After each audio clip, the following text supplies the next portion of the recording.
কে মা বানাচ্ছে কচুরলতির পাতুরি শুটকি দিয়ে।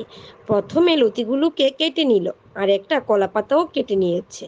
এরপর ধুয়ে নিয়ে কড়াইতে জল দিয়ে লতিগুলো দিয়ে দিল ভাপ দেওয়ার জন্য। এরপর একটু পেঁয়াজ আর 2-3 কোষ রসুন নিয়ে নিলাম। এরপর লতিগুলো ভাপা হয়ে গেলে নামিয়ে নিলাম। এরপর লতিগুলোর মধ্যে পেঁয়াজ কুচি আর একটু রসুন দিয়ে দিলাম, আর লবণ হলুদও দিয়ে দিলাম, আর একটু সর্ষের তেল আর শুকনো লঙ্কা বাটা দিয়ে দিলাম, আর একটু রসুন থেতো করেও দিয়ে দিলাম, আর শুটকিগুলোও দিয়ে দিলাম।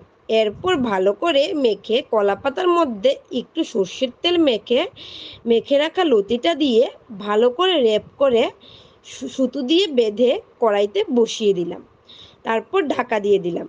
কিছুক্ষণ পর মা এটাকে উল্টে দিল, যেটা আমি একদম পারি না। এরপর রেডি হয়ে গেছে কচুরলতির পাতুরি।